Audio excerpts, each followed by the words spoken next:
Bonjour à tous et bienvenue dans ce nouveau numéro du Journal des Sciences pour un tour d'horizon de l'actualité scientifique. Au sommaire de ce numéro, Cérès en vue, les hippopotames de vieux Africains, un robot pour opérer les cordes vocales, insectes, pesticides et jardins privés. Cérès va être observé de près pour la première fois. La sonde américaine Dawn doit se placer le 6 mars en orbite autour de la planète naine pour l'étudier durant au moins 6 mois. Depuis le début de janvier, Dawn envoie des images de plus en plus précises de ce petit corps. Les images les plus détaillées montrent de nombreux cratères. La sonde Dawn, lancée en septembre 2007, a déjà étudié en détail une autre petite planète, Vesta. Ces deux astres qui tournent entre les orbites de Mars et Jupiter sont des corps de petite taille, 500 km de diamètre pour Vesta et 900 pour Cérès. Le télescope spatial Hubble avait permis de découvrir que Vesta est ovoïde et Cérès sphérique et que leur composition n'est pas identique. Cérès semble posséder de grandes quantités d'eau sous forme de glace. Nous en saurons plus dans les mois à venir sur ces petits corps qui permettront de comprendre un peu mieux la naissance et l'évolution du système solaire. Les ancêtres des hippopotames se baignaient dans les fleuves et les lacs africains il y a une trentaine de millions d'années, bien avant l'arrivée des grands carnivores, des bovidés ou des girafes. Une équipe de chercheurs français et kenyans l'affirme dans un article publié le 24 février dans la revue Nature Communications.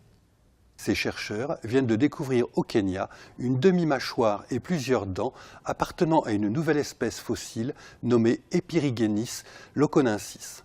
Ce fossile, datant de 28 millions d'années, semble être une forme de transition entre les hippopotames fossiles les plus anciens connus à ce jour, environ 20 millions d'années, et un groupe de mammifères éteints, celui des anthracotères, qui peuplaient le monde il y a 40 millions d'années. Cette découverte éclaire l'histoire de la grande faune africaine d'un jour nouveau. L'Afrique est restée un continent isolé entre environ moins 110 et moins 18 millions d'années. La plupart des grands animaux de la faune africaine sont donc arrivés relativement récemment sur ce continent, il y a moins de 20 millions d'années. On pensait qu'il en était de même pour les hippopotames, mais la découverte d'Epirigénis démontre que leurs ancêtres anthracotères auraient migré d'Asie en Afrique il y a environ 35 millions d'années. La chirurgie des cordes vocales concerne les lésions cancéreuses, mais aussi les lésions bénignes chez des personnes qui sollicitent beaucoup leur voix. Elle nécessite, afin de garantir la préservation de la voix du patient, une précision de l'ordre de 50 à 100 micromètres, environ le diamètre d'un cheveu. À l'heure actuelle, la chirurgie utilise un laser dont la source est située à 40 cm de la bouche du patient, ce qui limite la précision du geste. Par ailleurs, le chirurgien opère à travers un microscope et le tissu à traiter doit donc être dans le champ de visée, ce qui implique une position très inconfortable pour le patient, source de douleurs cervicales post-opératoires.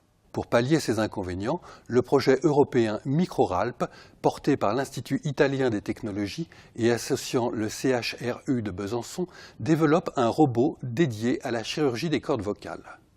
Ce nouveau dispositif consiste en un endoscope flexible qui permet de visualiser les cordes vocales et d'amener la source laser à l'intérieur du patient à 20 mm de sa cible. L'endoscope embarque des éclairages en lumière froide, 2 caméras miniatures, un laser chirurgical doublé d'un laser qui fait office de pointeur et enfin le micro-robot de 1 cm3 qui va guider ces lasers le long de la trajectoire de référence dessinée par le chirurgien directement dans l'image à l'aide d'une tablette tactile. Après de nombreuses étapes de recherche et de développement, des essais précliniques sont effectués sur des cadavres à l'Institut d'anatomie de l'Université de Franche-Comté pour la validation du concept du prototype actuel. En milieu agricole, l'utilisation des produits phytosanitaires a un impact avéré sur la biodiversité. Il est donc probable que de tels effets existent également dans les jardins privés. En milieu urbain, les jardins privés représentent une source importante de nourriture et d'abri pour les espèces animales. L'impact des pratiques de jardinage sur ces espèces, en particulier l'utilisation de pesticides, est très difficile à évaluer à grande échelle du fait d'une part de l'absence de mesures standardisées et d'autre part de la difficulté d'accès aux propriétés privées. Une étude parue dans la revue Biological Conservation étudie pour la première fois les effets de l'emploi des pesticides dans les jardins privés en France. Les auteurs ont évalué les conséquences des pratiques de jardinage sur deux groupes importants d'insectes, les papillons de jour et les bourdons, à partir des données collectées dans le cadre de l'Observatoire de la biodiversité des jardins.